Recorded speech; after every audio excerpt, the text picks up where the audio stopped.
કોઈ પશુના દેહ છે, પંખીના દેહ છે, પ્રાણીના દેહ છે, એ દરેક દેહની અંદર જીવ છે. એમાં મનુષ્યના દેહમાં પણ જીવ છે. દરેક દેહની અંદર આત્મા છે, મન છે, બુદ્ધિ છે. પણ આ મનુષ્ય દેહની અંદર પરમાત્માએ જે શક્તિ સમજવાની અને જે શક્તિ બોલવાની મૂકી છે, એવા બીજા એકય દેહમાં નથી. એટલે ઉત્તમમાં ઉત્તમ મનુષ્યનો દેહ ગણ્યો. આ મનુષ્યના દેહથી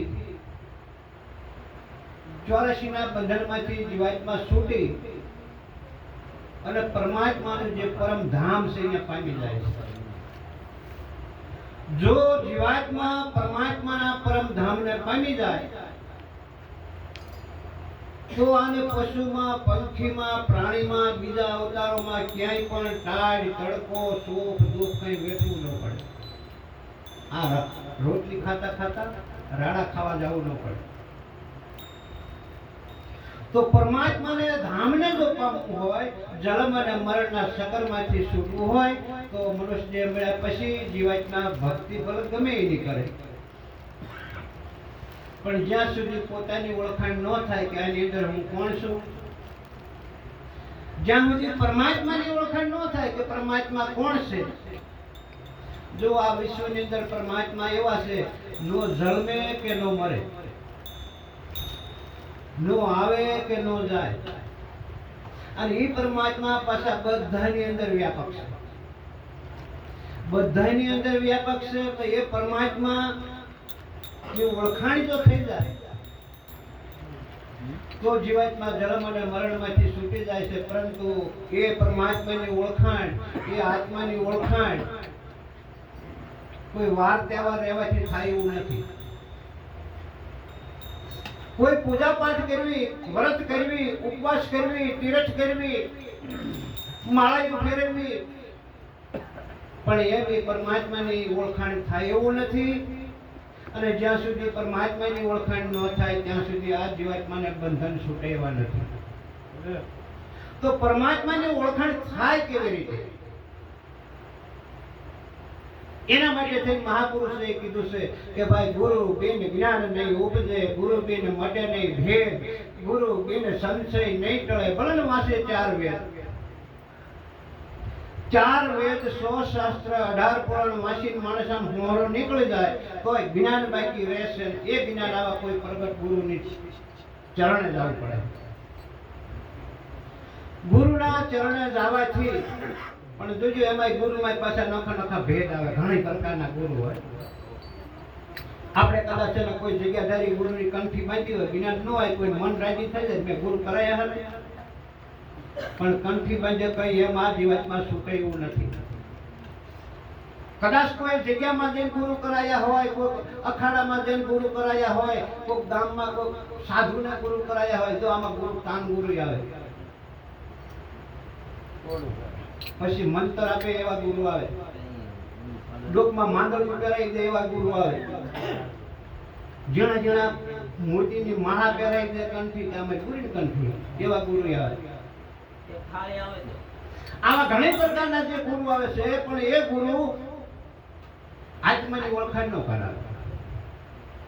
આ દેહની અંદર હું કોણ છું એની ઓળખાણ ન કરાવે. રામ જેવાને, કૃષ્ણ જેવાને, રામદેવજી મહારાજ જેવાને સદગુરુના ચરણે જવું પડ્યું હતું. તો આપણને માનવનો દેહ મળ્યો છે તો આપણે સદગુરુનું ચરણ લેવું પડે. સદગુરુના ચરણે જવાથી આત્માની ઓળખાણ થાય છે, પરમાત્માની ઓળખાણ થાય છે, અને મારા તમારા દેહમાં કોણ બોલી રહ્યો છે એની ઓળખાણ થાય છે. એટલે ઘણી પ્રકારના જે ગુરુ મળ્યા છે એ ગુરુથી આ જીવાત્માનો ઉદ્ધાર થાય એવું નથી. એટલે મહાપુરુષો એક સાંખી બનાવી કે જે ગુરુનો મહિમા છે કોઈ જેવો તેવો નથી. મોટામાં મોટો ગણ્યો ગુરુ તણો મહિમાય, આત્મા અને ઈશ્વર જો ઓળખાવે નહીં કે ગુરુ કરે શું થાય? આત્મા એટલે આ તમે કોણ છો?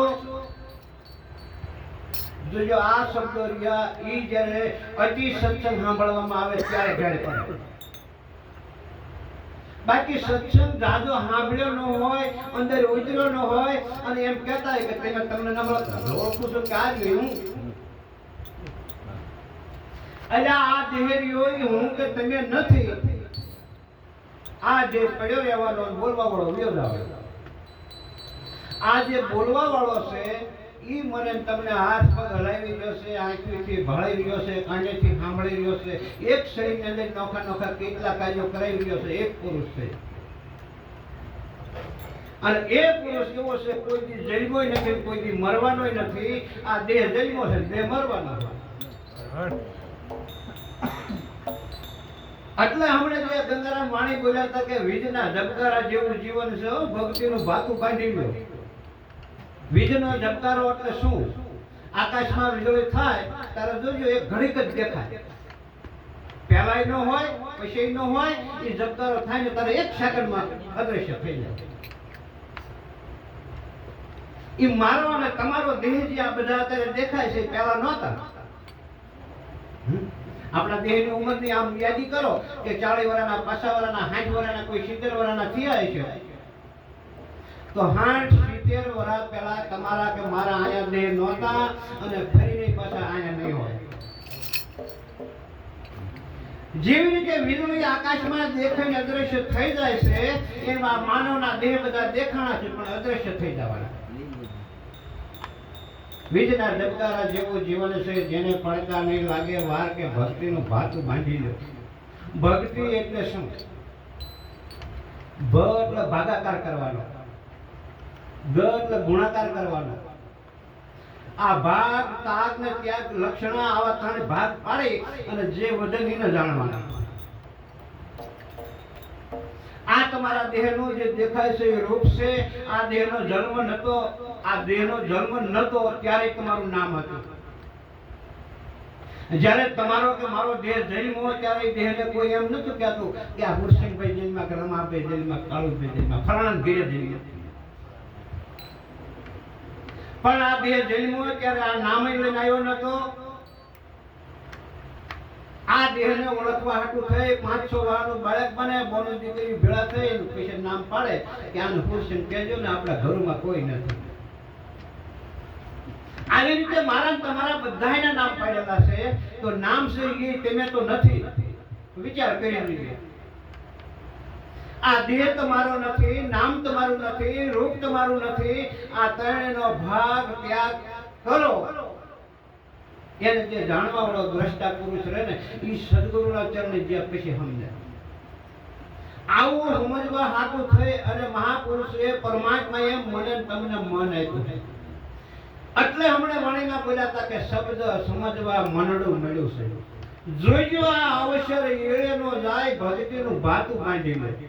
બાકી ખાવું પીવું, કામ કરવું, હોઈ જવું, મોત આવે એટલે મરી જવું, એટલે એવું જનાવર નહીં આવડે.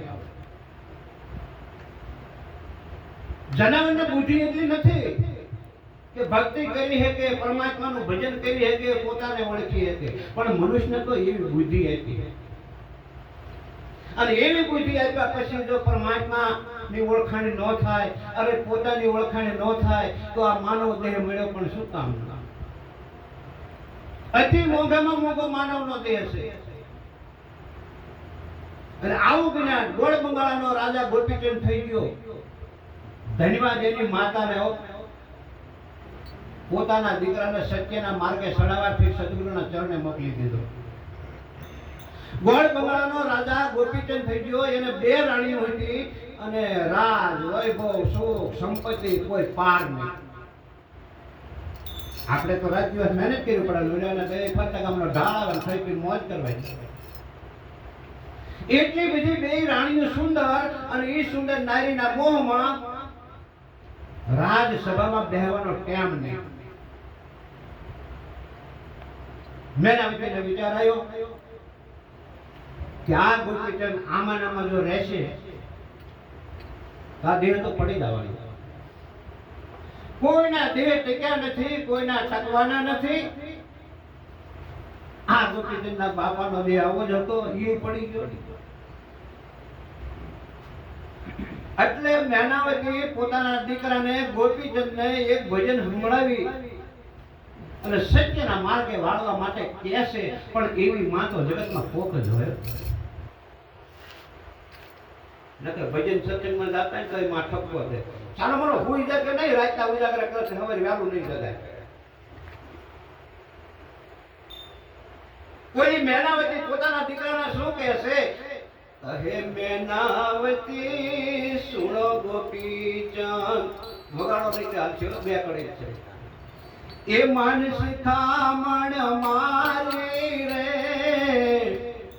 આ કાયાનો મોહનો કરવી, એક દિવસ પડનારી રે.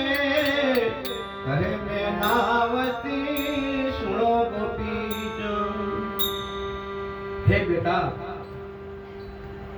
હું તારી માતા છું, મારા કુખે ત્યાં અવતાર લીધો છે, અને મારા બાળક જો અધોગતિમાં જાય, મેનાવતી કહે છે તો મારું ધાવણ લાગે.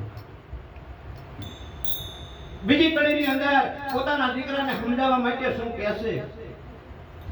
કે આ રાજ વૈભવને નારીમાં મોયો. બે નારી હતી, સુંદર નારી હતી, અને એ નારીની રમતમાં આખો દિવસ રાત દિવસ વિતાવે છે. જેમ ભડથરી ગળે હો, ભડથરીને પીંગલા એટલી બધી સુંદર હતી, અને એને લેવા માટે જેથી ગોરખ આવ્યો અને તેની ભડથરી મુખેથી શબ્દ બોલ્યો તો ખબર નથી મુજને કે મારા દિવસો ક્યાં ગાય છે, અને હું જ્યાં જ્યાં જોઉં ને ત્યાં મને પીંગલા દેખાય છે. જુઓ તો ખરા એનું મન એક નારીમાં કેટલું લુપ્ત બનેલું હશે, અને એવું જ મન આ ગોપીચંદ રાજાનું હતું. એટલે એની માતા મેનાવતી કહે છે, રાજ વૈભવને નારીમાં મોયો, જે આ સંગત કરી નય સારી રે. રાજ વૈભવને નારીમાં મોયો, તે રાજના મદમાં યોંધ બનીને ભૈયા નહીં ગિરધારી રે. કહે મેનાવતી સુણો ગોપીચંદ, માનસી કામણ મારી રે, આ કાયાનો મોહનો કરવી, એક દિવસ પડનારી રે. કહે મેનાવતી સુણો ગોપીચંદ, હે બેટા, આ રાજ વૈભવ સુખની અંદર રાત દિવસ તું આનંદ કરી રહ્યો છો, પણ શેની ઘડી આ દેહની ક્યારે આવશે ખબર નહીં પડી. કોઈના દેહ ટક્યા નથી અને કોઈના ટકે પણ નહીં. જે દેહ જન્મા છે એ એક દી જરૂર જવાના છે, અને જે દી દેહ જન્મો ને તેથી મારા બાપલા આ દેહ હરે પૂતનો તરાગડો આવો નકો, અને જેથી આ દેહ પડશે ને તેથી આવો તરાગડો રવા નહીં મળે. કપડા તો ઉતારી લે, ઘરાણા ઉતારી લે, પણ મજો પૂતનો તરાગડો બાંધ્યો ને કોઈ તોડાઈ નાખે. જો તો ખરા આ જગત શું કામ કે શાન કરે કે આ જે જન્મીને આવ્યો દેહ તેથી કઈ લાયો નતો, તો અત્યારે આ દેહને લઈ જવાનો છે અગ્નિ સંસ્કારમાં, કાંઈ એને કઈ હોવું ન જોઈએ. દરેકના દેહ આવી જ રીતે જન્મા છે અને આવી જ રીતે જવાના છે. પણ હે ગોપીચંદ, આવો માનવનો દેહ ફરી નહીં મળે, અને બેટા હું તારી માં છું, અને મારા શબ્દો જો કાને તને અડી જાય, લઈ લે ફકીરે થઈ જાય યોગી. યોગી એટલે આ જીવ અને શિવ બેની વાત છે. શિવ સ્વરૂપ જે છે, આ જીવ જુદો પડ્યો છે, એટલે જીવ મારાપણામાં લાગી ગયો છે કે આ મારા કાકા, આ મારા બાપા, આ મારા દાદા, આ મારા ઘરનું માણસ, આ મારા છોકરા, મારું મારું કરી અને મરી જવાના. લઈ લે ફકીરે થઈ જાય યોગી, કાયા અમર બને તારી રે. અલા સતગુરુનું શરણ ગોતી લે, ઈ બચવાની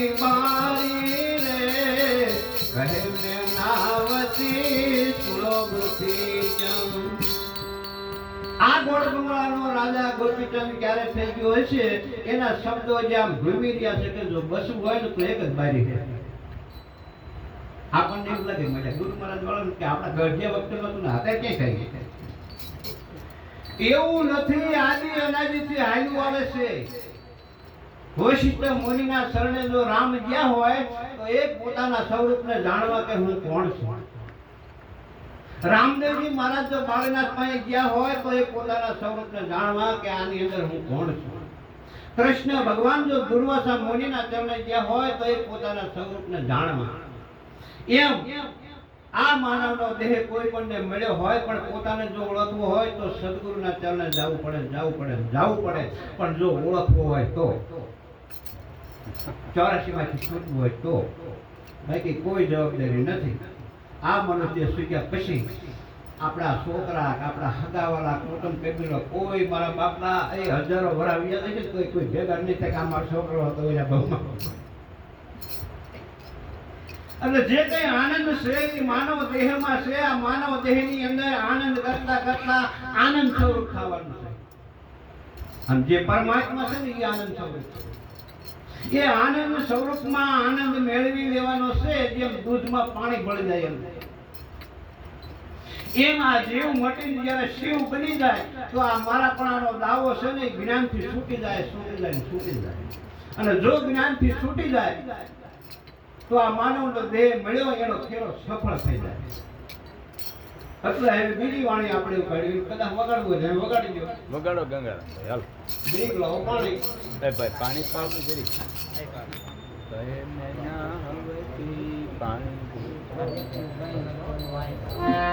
અલા દિલમાં રંગનો લાગ્યો ફોગટ ફેરો પડવાનો. પહેલા દિલમાં રંગનો લાગ્યો ફોગટ ફેરો પડવાનો. એલા મનનો